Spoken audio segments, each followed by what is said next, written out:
There were no binoculars on board the famous Titanic on the night when they were needed the most. The lookouts were blind, helpless, and doomed, and the ship went down, taking hundreds of lives, right?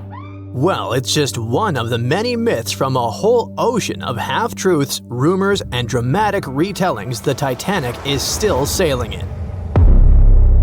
There were binoculars on board. The real issue was access. The binoculars were locked in a cabinet in the crow's nest, which is the lookout point, but the key went missing. A crew member named David Blair, who was supposed to be on the Titanic, was reassigned to a different ship at the last minute. He forgot to leave the key behind. The key to saving hundreds of lives, literally, was sitting in his pocket far away as the Titanic was going down. But we'll never find out what would have happened if the key had been there. The sky was clear that night, but there wasn't a moon to light the way, and there was no wind, so the sea was glassy, and there were no ripples, which are the usual warning signs of icebergs floating around. Then there's the idea that the Titanic was racing across the Atlantic to break a speed record, but historians disagree.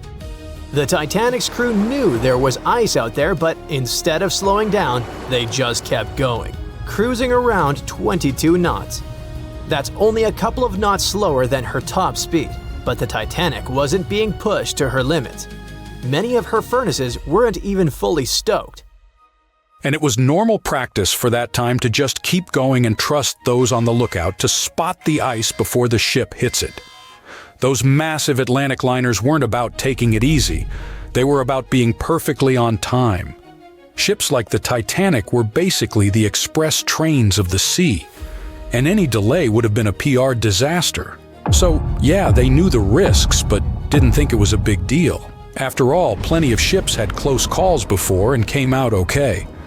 They didn't see ice as a huge threat those days, and weren't even afraid of head-on collisions. And have you heard that the White Star Line, the company that owned the Titanic, marketed it as unsinkable? In 1910, the company was hyping up their two new ocean giants, the Titanic and her sister ship, the Olympic. Their ads proudly declared these ships were designed to be unsinkable. What the company meant by it was that, on paper, the design should keep them afloat. Later on, they even had to clarify that they never promised the ships were actually unsinkable. By 1911, before the Titanic even hit the water, magazines were already running wild with the idea. Writers were calling her practically unsinkable, pointing to her fancy new watertight compartments as proof. And just like that, a legend was born before the ship even left the dock. After she went down, even one of White Star Line's own executives admitted during the official inquiry that when he first heard the news, he didn't believe it. He genuinely believed the Titanic couldn't sink. But that whole unsinkable thing was never the main selling point. White Star Line wasn't really pushing safety, but selling luxury. The Titanic was supposed to be the crown jewel of ocean travel, massive, elegant, and dripping in comfort. Another story that just stuck with us is that before the iceberg even struck, a coal fire was burning away in one of the Titanic's bunkers. It weakened the ship's hull and made it more vulnerable. Some people even say that fire caused or accelerated the sinking. Well, it's partially true. There was a coal fire in one of the Titanic's coal bunkers before the voyage. Fires in coal bunkers weren't unusual in steamships of the time. They could smolder for days. But it was nothing like a fire that would be raging uncontrollably. Historical timelines, crew logs, and structural analysis all indicate that a fire of such intensity and in such a position couldn't have caused fatal structural damage. If the fire had done that much harm, the ship might have failed even before the collision. But the Titanic stayed afloat for over 2 hours, which means the real villain was still the iceberg. Another twist to the fire story is that it could have distracted the crew, preventing them from dealing with the iceberg situation properly. That sounds more plausible, but still, that's not the same as saying the fire was the real culprit.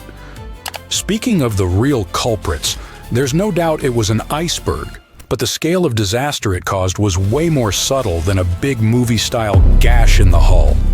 Instead, it produced many tiny fractures in the ship's rivets, seams, and metal joints.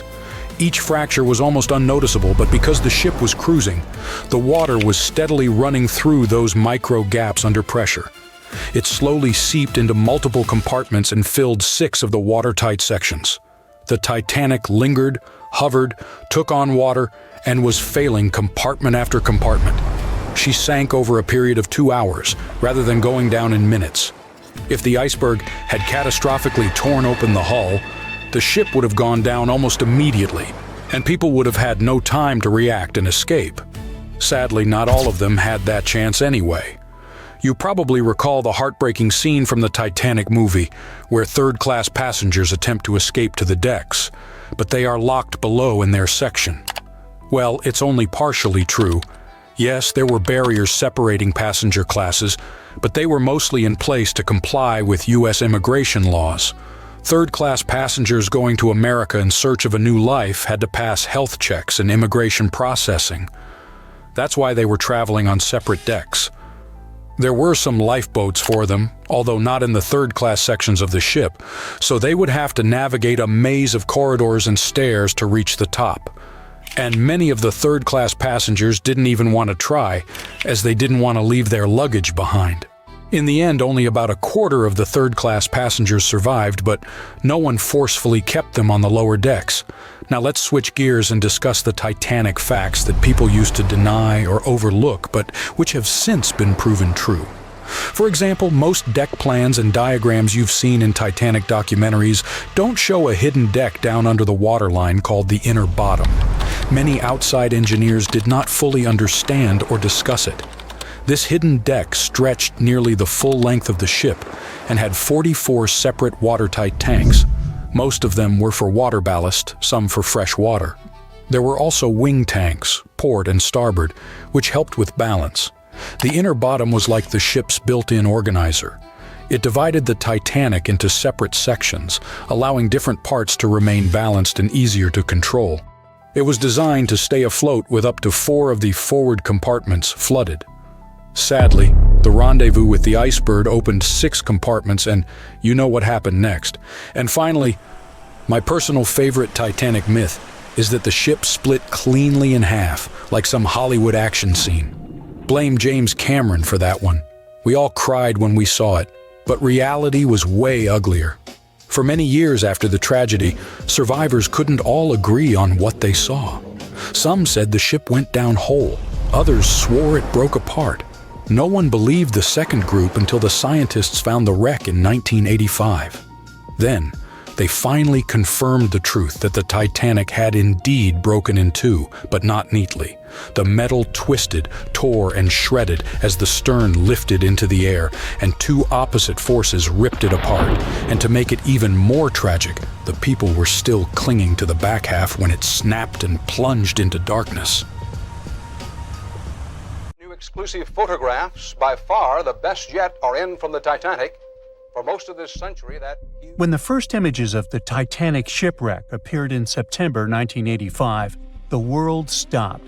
People were glued to their TVs, watching the legendary ship reappear after more than 70 years. Where did the Titanic sink, you ask? It's located about 400 miles off the coast of Newfoundland, Canada. This so-called unsinkable ship rests in complete darkness, about 12,600 feet below the surface. Yep, that's how deep the Titanic is. But even after such a long fall down to the ocean floor, the front part, known as the bow, still looks surprisingly intact. I mean, the railings were still there, the anchor chains too, even the elegant curves of the hull you might recognize from old photos. But the news barely mentioned the stern back then. And there's a reason we still don't talk much about it. You see, these images were about more than just capturing mesmerizing and eerie footage. They were proof of what really happened when the Titanic sank. We were finally getting some answers about this 1912 disaster, when more than 1,600 people lost their lives. And before you Google how many people survived the Titanic, I'll tell you, 706. Among those survivors, several claimed they saw the ship break apart as it went down. Others insisted it sank in one piece, and in the end, investigators agreed with them. Back then, official reports concluded that Titanic had gone down intact. So, for 73 years, that was the official story, until we finally saw the Titanic at the bottom of the ocean. When the Titanic underwater photos were released, they confirmed it. Yes, the liner really did break apart as it sank. And if we've just seen those images of the bow, that means the stern must be around there too, right? Well, kind of. I mean, we did find it. It's located about 2,000 feet away from the bow, lying on the ocean floor. So yes, it exists. But why doesn't anyone ever talk about what happened to the stern of the Titanic? Well, there's a big reason for that. See, the bow, even after all the damage from hitting the seafloor, still looks recognizable. Many of its interiors are surprisingly well preserved, and it's lying as if the ship was continuing its voyage. But the stern is destroyed. Today it's more like a twisted tangle of steel that barely looks like a ship at all. Only the parts that are more resilient, like the propellers, reciprocating engines, and rudder, have managed to hold their shape, but the rest of the stern section is melting into the seafloor. Yet, to understand why it's in such a terrible state, we need to go back to that freezing night of April 15, 1912, the night of the Titanic wreck. Just hours before the tragedy, Titanic was still sailing smoothly across the cold North Atlantic. The stern was alive with people, families talking, music playing, life going on as usual. This is where the room for passengers with the cheapest tickets were located. That's why third-class travelers were also known as steerage passengers. But the stern wasn't only for passengers. It also contained many of the ship's storage areas, including cargo holds, baggage rooms, kitchens, crew quarters, and even the engineering spaces. And hold on to that info, it's going to be important in a second. So let's jump straight to when the liner struck the iceberg. As the bow began to sink, the stern slowly lifted out of the water, putting enormous strain on the middle of the ship. By around 2 in the morning, the lights on Titanic flickered and then went out.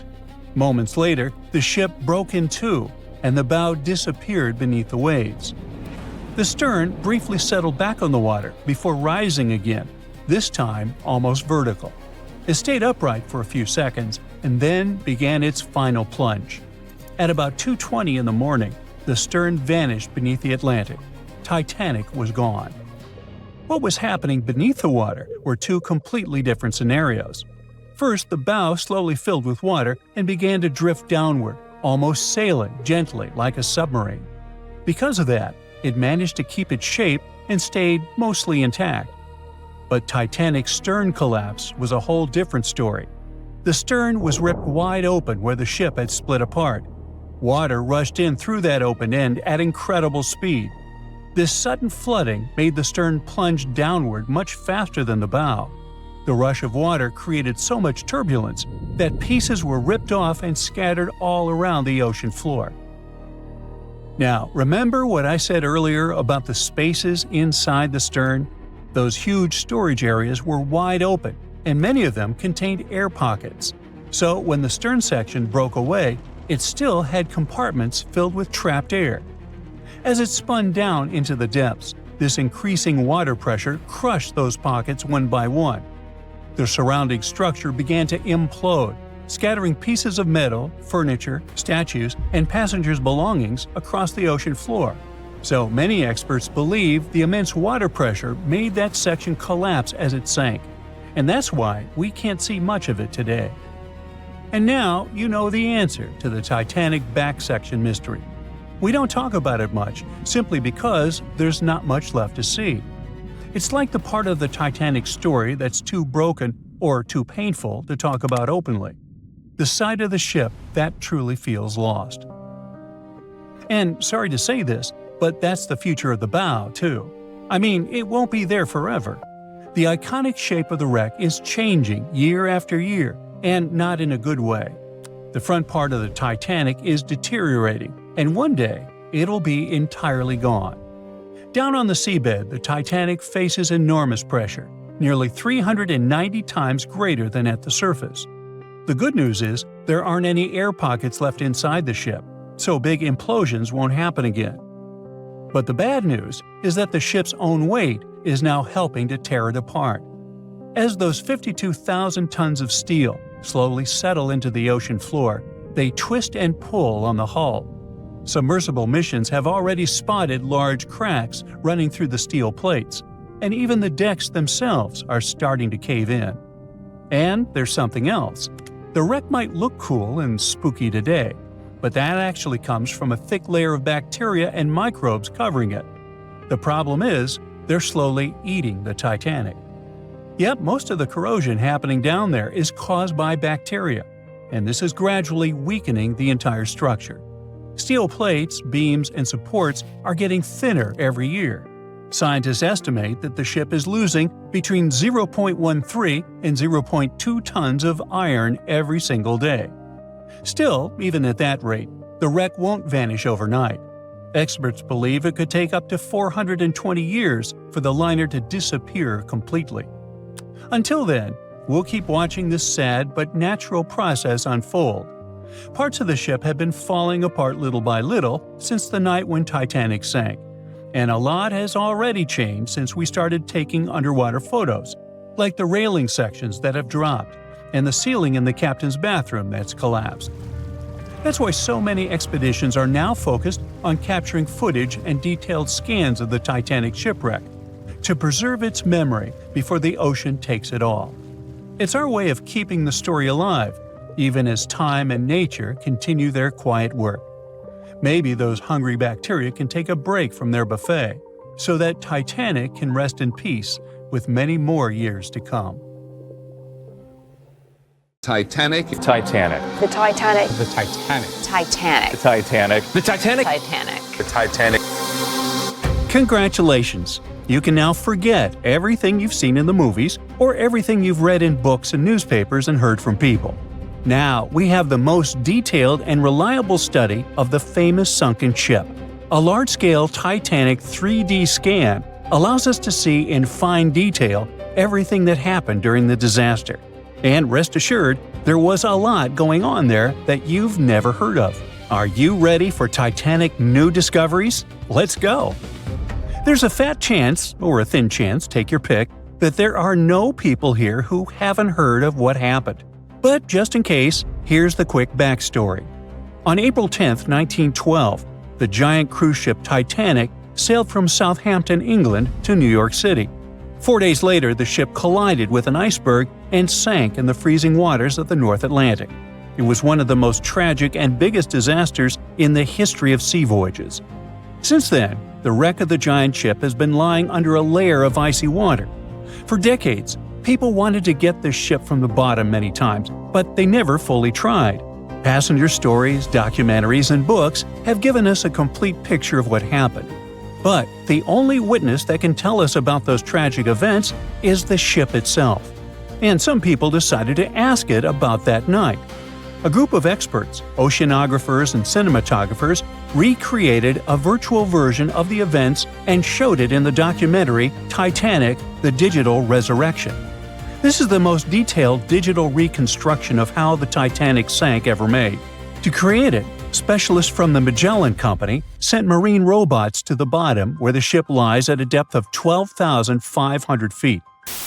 In such a place, all objects experience immense water pressure. To better understand how great it is, imagine the weight of a heavy barbell on your fingertip. Experienced divers with standard scuba gear can only swim at depths up to 130 feet and a little deeper.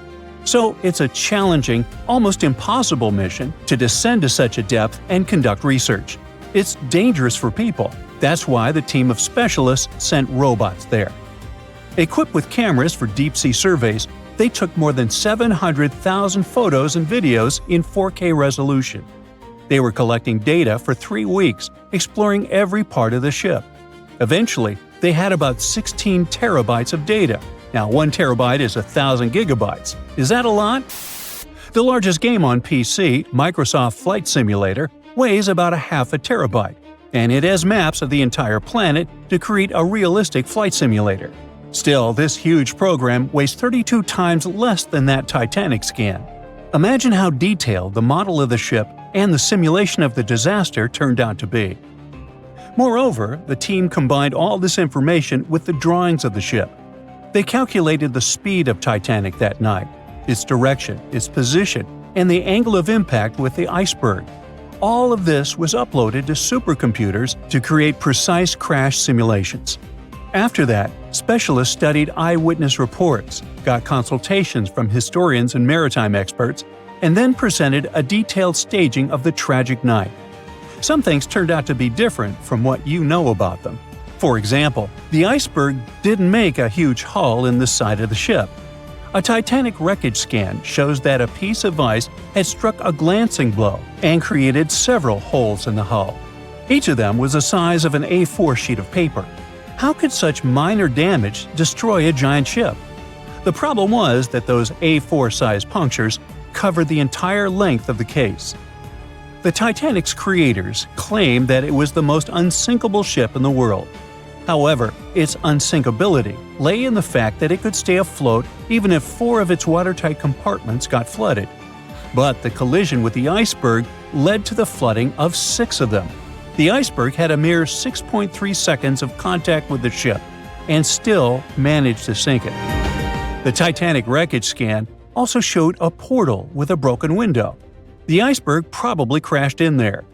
This finding confirms the words of eyewitnesses that pieces of ice got into the cabins. Just imagine how frightening that was. You're sleeping peacefully in your bed, then you hear a loud crash, and a piece of iceberg falls into your cabin. And after that, absolute chaos begins.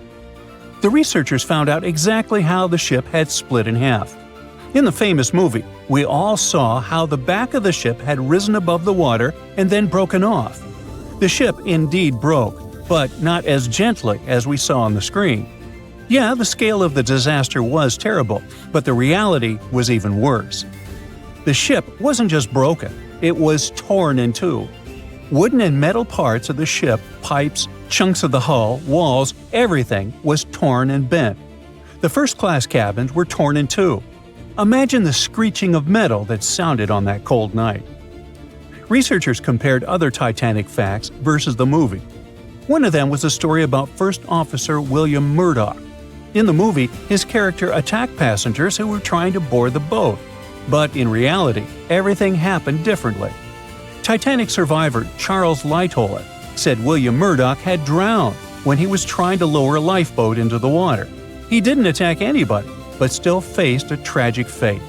There are no exact details, but high-resolution scans have confirmed this version. But one of the most impressive and heroic tales that happened on the Titanic occurred in the boiler room. With the help of robots, experts discovered that one of the boat's steam valves had been left open. This finding only confirms eyewitness stories that the engineers stayed in the boiler room for more than 2 hours after the collision with the icebergs. This group of brave people maintained a power supply until the very end. Why did they do it? Proper lighting on the Titanic helped people safely lower the boats onto the water. Electric power also made the Titanic visible to distant ships. Moreover, passengers reported that the Titanic's lights were on even when it was submerged underwater. The brave feat of the engineers helped save hundreds of passengers' lives. Who knows, perhaps further research of the ship will tell us more about other heroic actions of the passengers and crew members. Actions that will be worth making a movie about. In addition to studying the ship, the researchers also scanned the seabed around the wreckage, where not only parts of the Titanic, but also personal belongings of passengers, including gold coins, pocket watches, combs, shoes, and so on, were scattered. By the way, many of those items have been raised from the bottom and sold at various auctions. You can also see some artifacts from the ship in specialized museums. One of those is called Titanic Belfast and is located in Northern Ireland. It is open to the public. A digital replica of the ship not only shows us how the Titanic sank, but also literally saves the ship. The condition of the wreckage is getting worse every day. Gigantic pressure, cold temperature, water, and marine life, all of this is slowly destroying the vessel. Oh yeah, some companies that organize dive trips to the ship for tourists also pose a danger to the ship. It turns out that there are a lot of people who wanted to go down inside a submersible to the legendary wreck. As a result of some of these excursions, parts of the ship were damaged. Experts predict that within the next 40 years, the unlucky liner may disappear completely. Fortunately, the Titanic 3D scan has provided such a level of detail that you can imagine walking inside it. This means that the tragedy will never be forgotten. Of course, 10 videos like this one won't be enough to cover the full scope of the work that the filmmakers have done. Fortunately, the documentary, Titanic: The Digital Resurrection, is available for viewing. You can watch the movie and also study the 3D models of the ship. Who knows? Perhaps you can make new discoveries.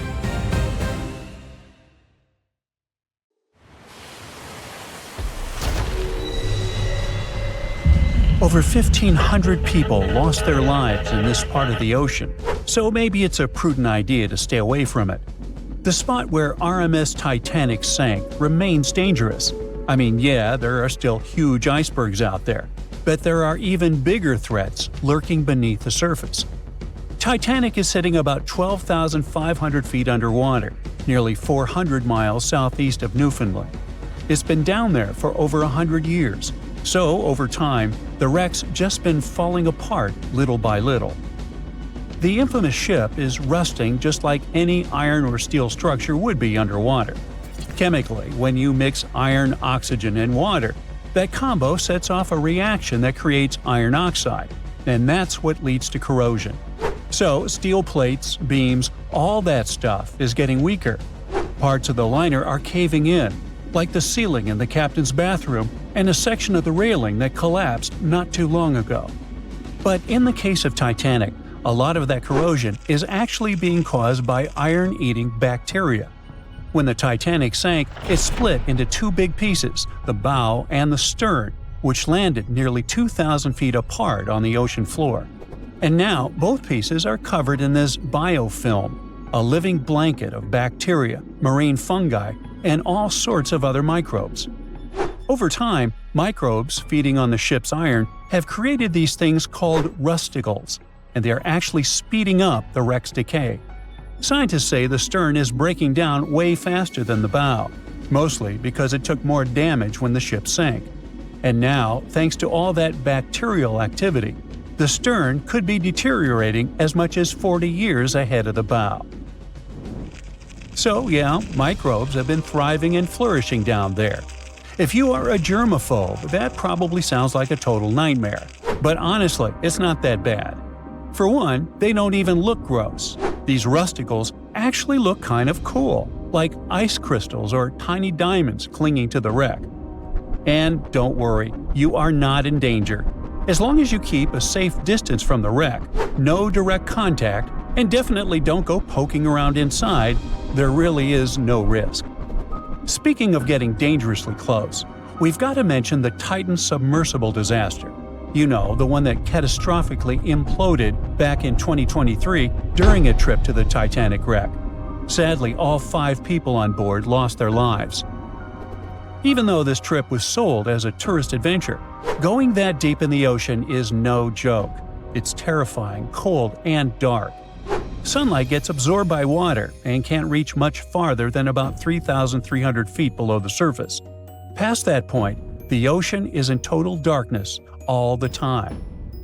Titanic lies within a region known as the Midnight Zone for this very reason. The few brave people who have visited the wreck say the descent takes over 2 hours through complete darkness. Then, out of nowhere, the ocean floor just pops into view, lit up by the submersible's lights. The second big challenge is actually finding the wreck. At that depth, navigating is no easy task. When you reach the bottom, you really don't know exactly where you are. You're just kind of fumbling around in the dark, knowing that Titanic is somewhere down there, but you can't see it. However, detailed maps of the Titanic site, made from decades of high-res scans, really do help. As the wreck starts to come into view, they can use those maps to stay on track. Plus, sonar and sensors let the crew notice features and objects even if they're way beyond the sub's tiny light pool. For example, the Titan submersible had a sensor called the Doppler velocity log. This one sent out sound waves to measure how fast the sub is moving and how deep it is, based on its distance from the ocean floor. Still, passengers on previous trips to Titanic in this submersible have said how tough it is to find their way once they reach the ocean floor. And we can't forget about the pressure. The deeper you go in the ocean, the more pressure the water puts on everything. And the pressure is crazy high at the Titanic's wreck site. To put it into perspective, it is about 200 times the pressure inside a car tire. That's why submersibles need super thick walls to handle it. So yeah, the water around Titanic has creepy microbes, pitch-black darkness, and insane pressure. But there is one more thing happening down there, and that's unpredictable currents. You're familiar with them. I mean, when you swim in the sea, you can usually feel the currents pulling you from side to side. But the deep ocean has its own set of underwater currents too. They're not as strong as the ones you feel on the surface, but they can still move massive amounts of water around. These currents can be caused by things like wind, differences in water temperature and salt, and even strange storms down on the ocean floor called benthic storms. They can get intense and stir up the sea bottom. Now, like I mentioned earlier, the Titanic wreck is in two big pieces, the front and the back, and researchers have been checking out the seabed of the surrounding area. One part of the wreck is near this cold underwater current called the Western Boundary Undercurrent. It flows south and moves mud and sand along the ocean floor, creating ripples and patterns that show how strong or weak the current is. Most of the time, the currents there aren't very strong. They even found sand ripples near where all the Titanic debris landed, like furniture, coal, and just random stuff from the ship. And those ripples are showing a current flowing from east to west. But inside the main wreck site, things get a little wilder. The water flows more from northwest to southwest, probably because all the huge chunks of the ship are messing with the flow. Around the south side of Titanic's bow, the currents get unpredictable too. They keep switching directions, from northeast to northwest to even southwest. It's like the ocean's just doing its own thing down there. Experts think that over time, all this shifting water is going to slowly bury Titanic under layers of mud and sand. Little by little, the wreck could just fade away and disappear beneath the ocean floor. Alright, now it's time to get to the obvious issue here: icebergs. Yep, they're still a problem for ships today. In 2023, around 380 icebergs flowed into the busy shipping routes between North America and Europe. That's a problem. You see, the bigger the iceberg, the easier it is to spot and avoid. Smaller ice is a lot harder to detect, though it's no less dangerous.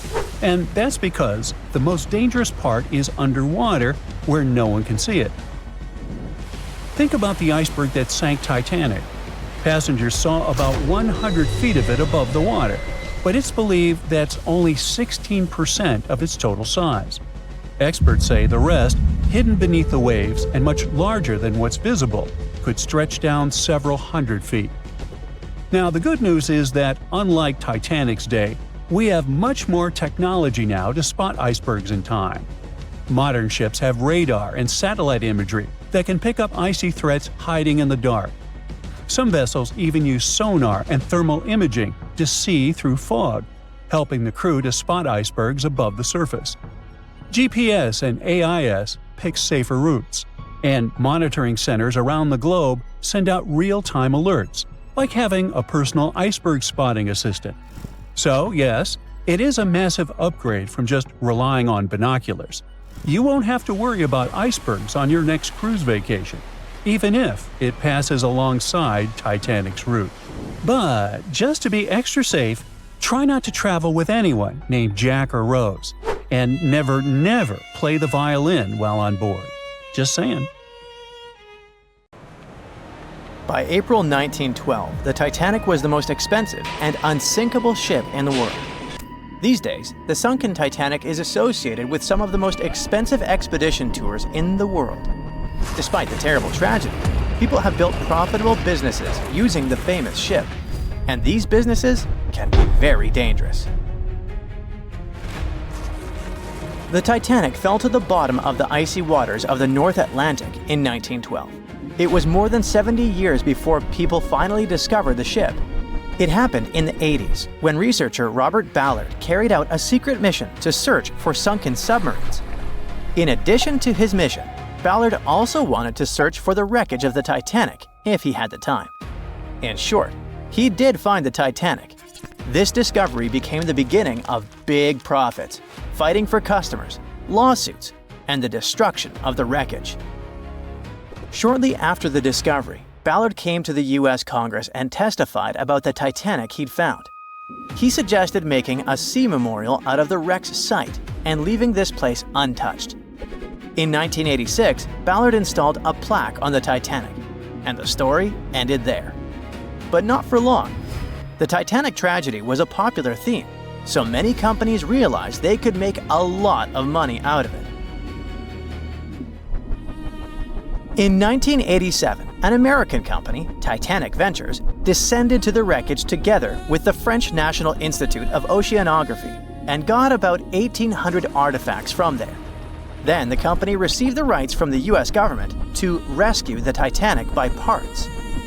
Over the course of several years, they made several other expeditions and took more than 2,000 artifacts. The company created a museum where it exhibited the found jewelry, interior elements, personal belongings of passengers, and a lot more. Some artifacts were put up for auction. The company made good profits and inspired many others to do the same. For example, let's take a look at this pocket watch. It belonged to a guy named Edmund Stone, who was a first-class steward. The watch stopped at 2:15 a.m. when it fell into the icy ocean water. After almost 100 years, it was sold for 130,000 euros, which is about $135,000, and is far from the highest price. Another item is the Titanic's ship plan. This is one of the most authentic artifacts from the ship, and it had a practical use. Experts used this blueprint to investigate the wreckage. It helped them understand where the iceberg had struck the Titanic. This plan was sold at auction for $320,000. Do you remember that moment in the movie when the ship began to sink and the violinists started playing their last song? It was actually true. There were real musicians on board who were playing till the end. One of them was Wallace Hartley. Unfortunately, he didn't survive the disaster, but his violin did. Even though it's impossible to play it, it was sold for $1.5 million. In general, as you understand, the hunt for the Titanic's artifacts turned out to be quite profitable. Then, director James Cameron came down to the Titanic. In 1997, he released his famous movie with the same name, and the popularity of the Titanic soared. Collecting the artifacts was no longer so interesting. People wanted to go down to the famous ship on their own. The high demand provided a good supply. In 1998, British company Deep Ocean Expeditions organized tours to the Titanic for only $32,500. From that time until 2012, the company conducted 197 dives to the wreckage of the ship, and during this time, the ticket price doubled. The company, Titanic Ventures, which was the first to get an artifact from the sunken ship, later received the name RMS Titanic Inc., and it sued Deep Ocean Expeditions because it believed that its exclusive rights to salvage the ship's artifacts prevented other companies from conducting underwater tours. RMS Titanic won the court case and banned Deep Ocean from conducting expeditions, but this decision was overturned in 1999. In short, litigation and fights between competitors began. People continued to go down to the seabed to see the legendary ship. There were other companies that organized their own tours. Tourists descended to the Titanic inside underwater bathyscaphs. In 2001, an American couple had a wedding inside an underwater vessel that floated next to the Titanic deck. The profit was growing, customers were coming, and everything was fine, not counting the Titanic itself. The more tourists came down to the ship, the more damaged it got. People wanted not only to see, but also to touch the wreckage. The bathyscaphs could accidentally hit the ship and break apart its parts. The The churning of the water caused by boat propellers could also damage the old ship. During one expedition, a bathyscaphe crashed into the Titanic, but those who did it kept silent about this incident. In addition, the seabed where the ship lies is littered with garbage. Bottles, chains, weights, nets that people left during rescue operations and tourism. More than 100 years after the tragedy, the Titanic has finally received UNESCO protection. This means that many countries have received the right to prohibit going down to the Titanic, taking artifacts from there and selling them. The saddest thing is that this hype around the Titanic led to another tragedy. In 2023, OceanGate Expeditions conducted a tour on a submarine with 5 people. This was the famous Titan bathyscaphe you've probably heard about. So, the Titan began its dive to the Titanic, and after 1 hour and 45 minutes, communication with the bathyscaphe was lost. Something broke in the boat, depressurization started, and in a split second, the huge water pressure crushed the Titan.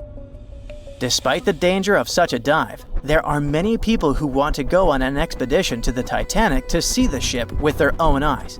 They're not even deterred by the price of such a tour, which has increased by several times. But for those who don't have several $100,000, oceanographers and divers have created a digital copy of the sunken Titanic. Using a computer, you can visit the ship, walk through its halls, cabins, and deck. The copy has preserved some parts of the ship which don't exist anymore.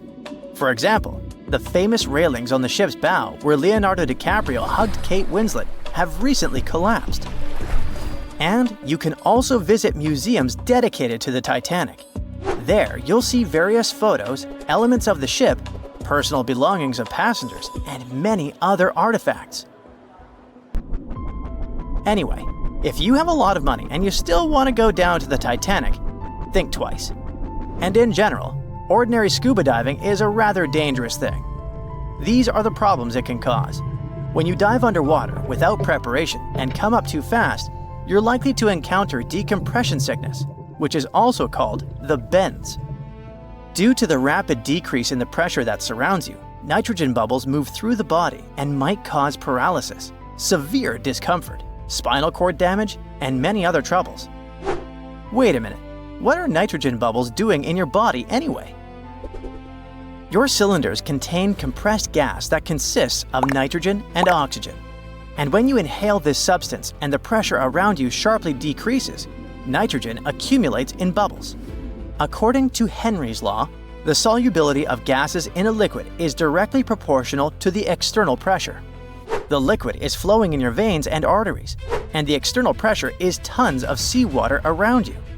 Any change in your body pressure can also cause loss of consciousness, and underwater depths are not the best place to faint. Check out on YouTube what happens to people who don't adhere to safety regulations and experience the bends. You'll see that this is a rather unpleasant feeling. What if you get a bad instructor, or you panic and start rising too fast? Or the depth might turn out greater than you expected. Of course, when you're inside a bathyscaphe, looking at the Titanic through the window, you feel much more comfortable. But if you're going to scuba dive to big depths, good preparation is vital for you.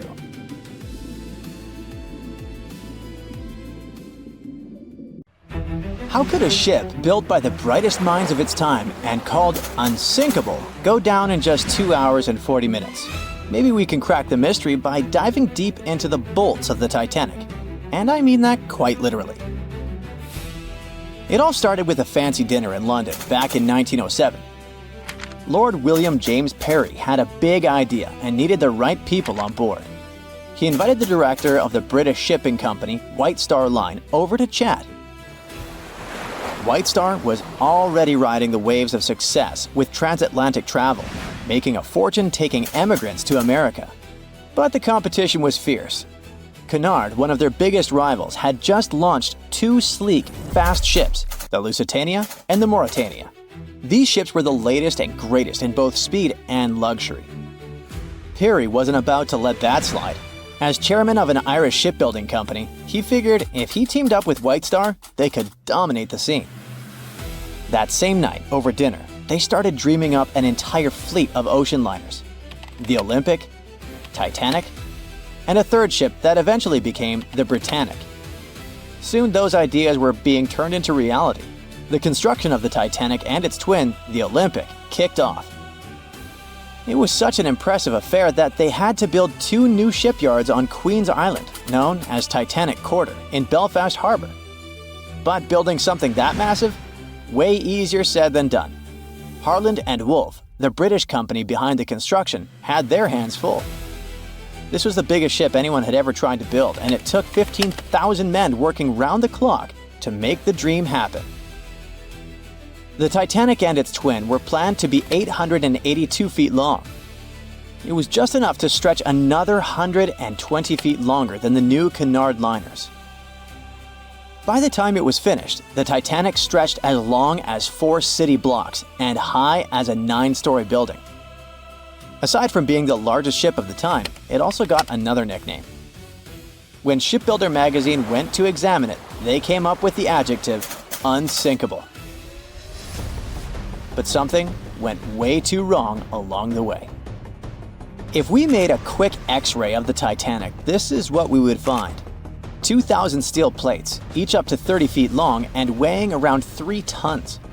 To put it all together, they built it like a giant metal skeleton, with the keel acting as the backbone and the hull plates forming the outer shell. To beat the competition, the Titanic had to be huge, but it also had to be fast. So to make that happen, they needed to innovate on the ship's propellers.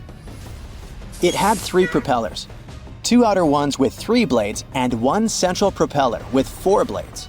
The outer propellers, which were massive at 23 feet in diameter, were powered by the ship's steam engines. These engines were like the muscle of the ship, converting steam into the power that spun the propellers. The central propeller was a bit smaller, 17 feet across, and it was powered by a low-pressure steam turbine. The combination of engines and turbine was pretty cutting edge at the time and helped the Titanic cruise at about 21 knots. That's roughly 24 miles per hour, which doesn't sound too fast, but for a ship this size, it was impressive. The propellers themselves were made from manganese bronze, a material chosen because it's strong and resists corrosion. Trust me, this is key when you're plowing through salty ocean water. This engine system could produce up to 46,000 horsepower, which would be the equivalent horsepower of 230 cars combined. To make the ship move, there were 2 large propellers on the sides connected to engines that worked like giant pumps, pushing the ship forward. Then, there was a 3rd propeller in the middle, which worked as a steam turbine, a fancy kind of engine, to give it extra push and use less fuel. This whole setup wasn't just about power, it was also about speed. Other ships had started using the steam turbine a few years earlier, but since the Titanic was bigger and heavier, its system had to be extra powerful to keep it fast, stable, and comfortable for everyone on board. So after 2 years of really hard work, the Titanic was ready for its first trial run. On May 31, 1911, a crowd of 100,000 people stopped to watch the Titanic slide into the River Lagan. Lord Peary was joined by American millionaire J.P. Morgan, who had acquired financial control of the White Star Shipping Company. The Titanic floated for the first time, but it took another year to fit it out, which is basically shipbuilding speak for turning that giant steel skeleton into a luxurious floating palace. It had it all: a heated swimming pool, Turkish baths, palm trees in the cafes, a squash court, a first-class dining salon that could fit 554 people. According to some reports, the most luxurious suite aboard the Titanic was booked by an American named Charlotte Drake Cardezza. She paid $2,500 in 1912. Even in today's money, that's a pretty penny for a trip. But if we make a conversion, it's gonna be around $75,000 in the 2020s. All for a one-way ticket across the Atlantic. Workers rushed to finish painting and polishing the Titanic by March 31st, 1912. The 62-year-old White Star captain, Edward John Smith, went on board to oversee the final tests of the world's biggest ocean liner. The captain even said this would be his last Atlantic crossing. Once he got to America, he would retire.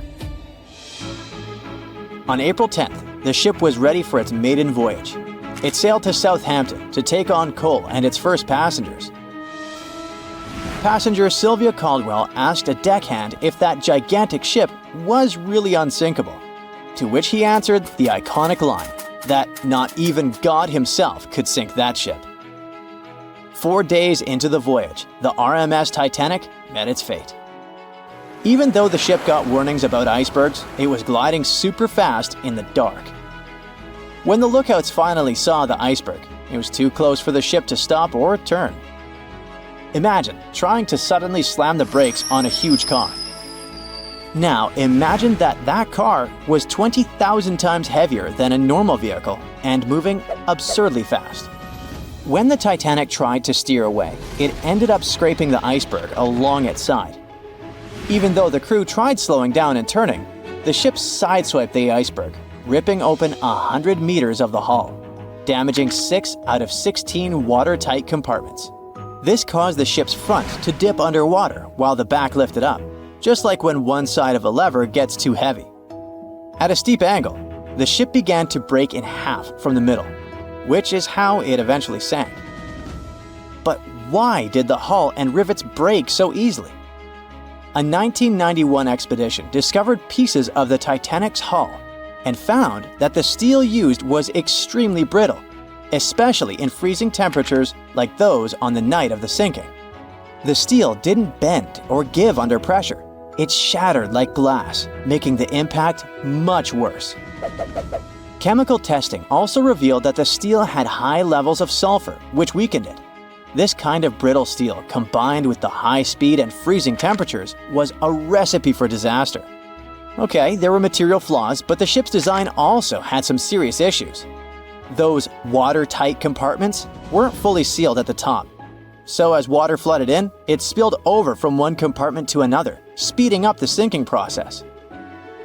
If the ship had been built with better steel, a double hull, or improved watertight compartments, the disaster might have been avoided. Maybe even long enough for the RMS Carpathia to come and rescue everyone on board. The Titanic wasn't unsinkable, but for that time, it was a triumph of engineering and luxury.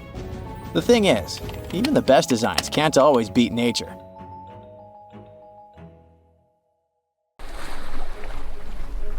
The lookout shouts, "Iceberg right ahead!" The Titanic strikes the ice. Water starts flooding in. Third-class passengers are locked up. There aren't enough lifeboats for everyone. Panic sets in. Violins are playing. The ship sinks. Well, we all know the story of the movie Titanic like the back of our hand by now. But what if I told you that Hollywood lied to us?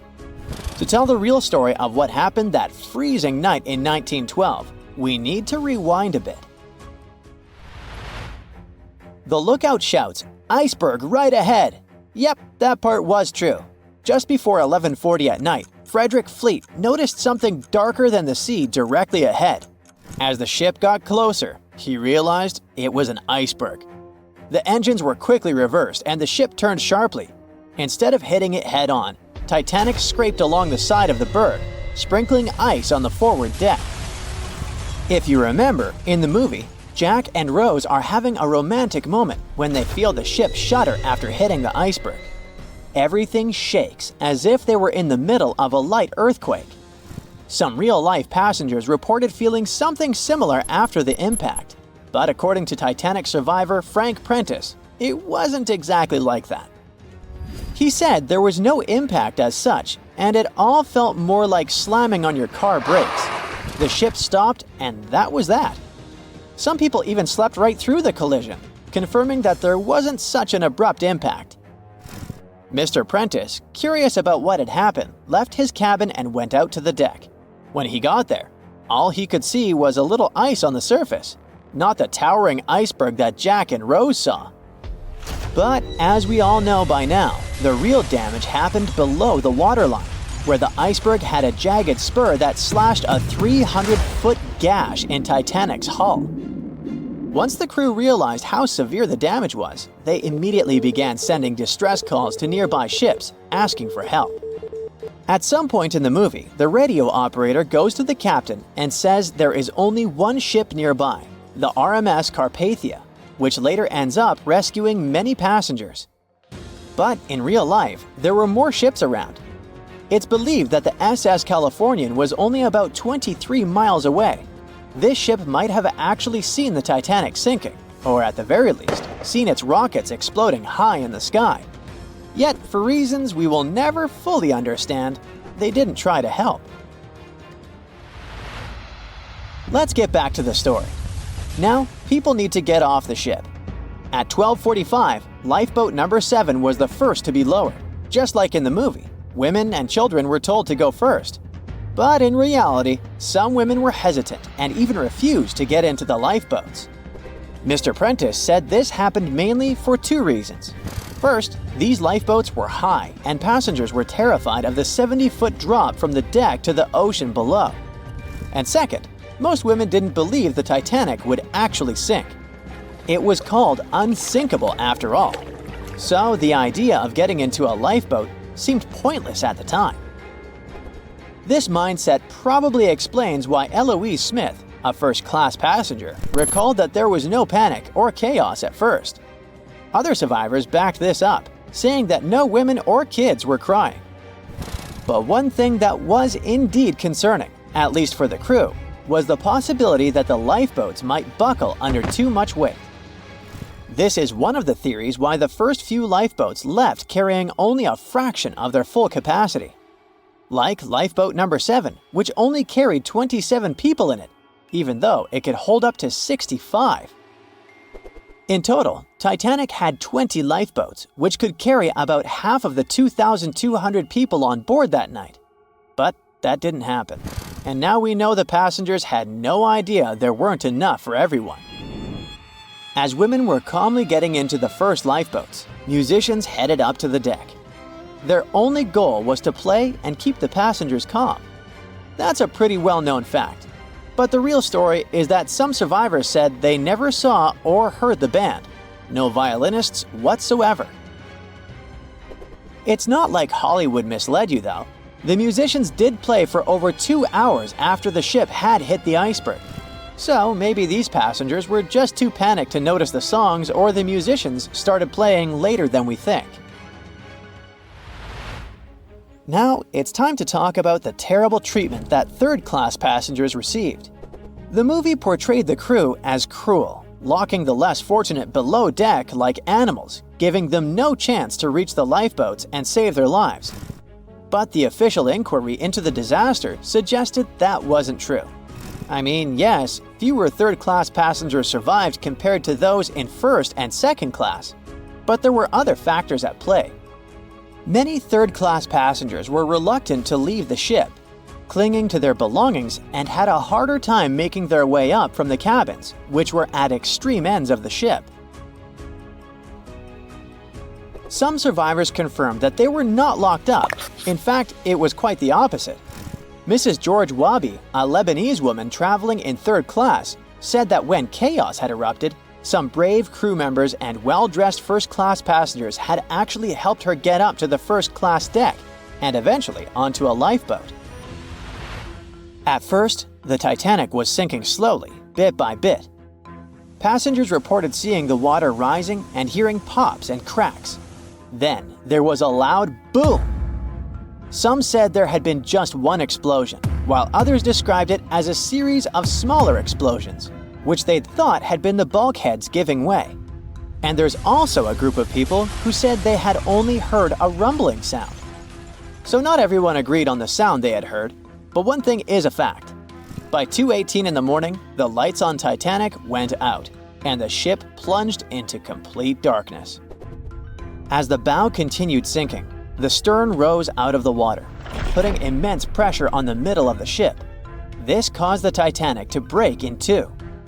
In James Cameron's movie, this moment is pretty dramatic, with the ship sinking almost straight down into the water. But in reality, the break probably happened at a much lower angle, likely just below the waterline. Even so, it tilted enough that people couldn't stay on their feet and started sliding into the water. One interesting thing is that it wasn't until the wreckage was found in 1985 that it was finally confirmed the Titanic had broken apart. Up until then, survivors had given conflicting stories. At least 8 survivors claimed they had seen the ship split. Emily Ryerson, a first-class passenger, described it as if the Titanic had been sliced in half with a knife. But there was also a small number of witnesses that insisted Titanic had gone down intact. At the time, this theory was more accepted because most people still didn't believe that the supposedly indestructible ship could break in half. So why the conflicting reports? Okay, so what you don't see in the movies, for obvious reasons, is how incredibly dark it was when the tragedy happened. It was like being in a room with no light, where you can only make out shapes and shadows. That's what it was like on the lifeboats. This means passengers couldn't really see what was happening, and most of those who were close to the ship either lost their lives or were too focused on trying to survive to pay attention to the details of the wreck. Although James Cameron's film didn't fully capture how terrifyingly dark the disaster truly was, the 2012 TV series Titanic did a better job of showing the pitch-black horror of that night. Even then, the reality was much darker and more terrifying than either of these two productions could portray. The unsinkable Titanic didn't go down peacefully, which made finding its final resting place all the more difficult. The world-famous RMS Titanic sank in 1912, but was only discovered in 1985 on a secret mission. Although people back in the early 1900s had the approximate location of where the Titanic was, they didn't have the right technology to find it. As it went under, the ship sent several CQD signals, standing for Come Quickly, Distress, to a nearby ship named Carpathia. Come at once, we have struck a berg. It's a CQD, old man, were some of the final words transmitted from the Marconi wireless on the ship. These Morse code messages were also what made the first research missions to the wreck possible. RMS Carpathia found the lifeboats filled with Titanic survivors, but the world also desperately wanted to see what became of the famous liner. Fast forward to 1953. That's when the first serious attempt to find the Titanic wreck happened. A man named Risdon Beasley tried using a loud eruptive device to locate the ship. It sounds weird, but there's science to back it up. When dynamite goes off, the waves from the detonation hit the bottom of the ocean floor. With the help of sonars, scientists would be able to locate if there was anything solid at the bottom of the ocean. But Beasley had no luck. Another 20 years would pass before oceanographer Robert Ballard would make his attempt to locate the Titanic. Ballard had a bit more luck than Beasley. Over the previous years, underwater technology had gotten more funding and so worked much better. He tried it the first time in 1977. Ballard partnered with the Woods Hole Oceanographic Institution on a mission to map the ocean floor. While the institute hired him to test out their new mapping technology, Ballard's intention was to go a little further and find the Titanic wreck. In the middle of this new technological ship, there was a hole that allowed for a long pipe to be extended into the water just above the ocean floor. Attached to the end of this pipe, Ballard installed a pod with sonars and cameras. They thought they were in for something big, and so they took the ship to sea to run some tests. That's when, on a trial run, adversity struck. The drill pipe broke, sending all of their expensive material to the bottom of the ocean floor, just like the Titanic. When Ballard failed, another important character came into this story, a man named Jack Grimm, an eccentric oil tycoon. Grimm had become famous for trying to find things such as Noah's Ark, the Loch Ness Monster, and Bigfoot. He also tried to prove the hollow Earth theory, that says that the interior of Earth is entirely hollow and hosts underground cities and nations. His search consisted of trying to find a large hole on the North Pole, and thus venturing inside the hollow Earth. After his attempts failed, he set his eyes on the jewel liner that had sunk, the RMS Titanic. Grimm had the money, but he didn't have the know-how. So, as a billionaire, he made a big donation to Columbia University and asked in return to use some of their equipment. He hired a team of highly qualified scientists to help operate the machinery. Here's where it gets a little strange. Jack Grimm was a believer in folklore and non-conventional ways of doing things. So he brought a monkey on board and surprised the research team. This monkey, called Titan, was believed to point to a map and locate lost things. In this case, the Titanic. The scientists went crazy when the monkey appeared and told Grimm it was either them or the monkey. This expedition left Florida without Titan. Yes, there would be no monkey business. They set the course to the exact location of Titanic's last distress signal. They arrived, examined every inch of the ocean floor, but still found nothing. Grimm's first expedition lasted 3 weeks, but unfortunately, they found absolutely nothing. They tried a particularly good search method known as mowing the lawn, where they mimic such movements to map every inch of a larger area around Titanic's distress coordinates. The reasons for failure were important defects in the equipment and terrible weather.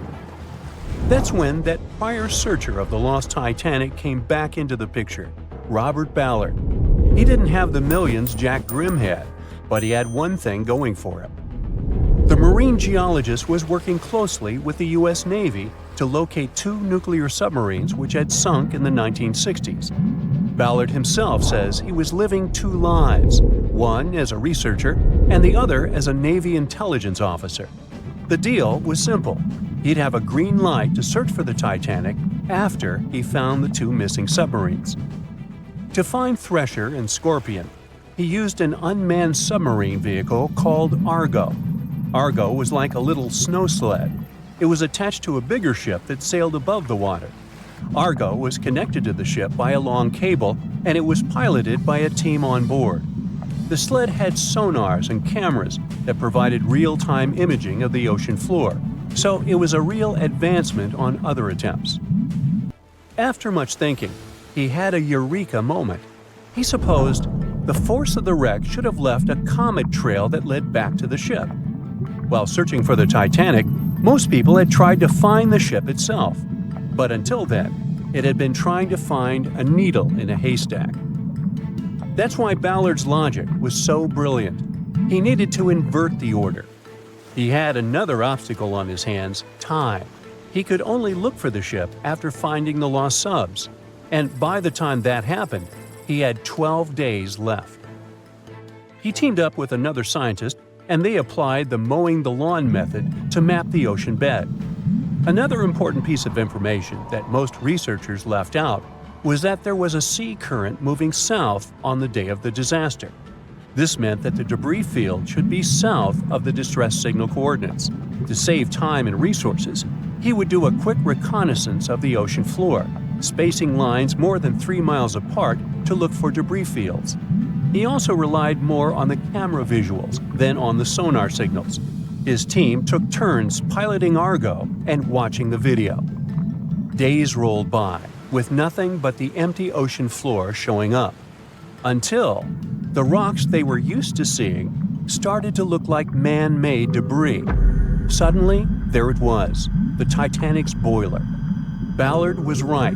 The debris field would take them back to the ship. After 73 years of searching, they had finally found the Titanic wreck.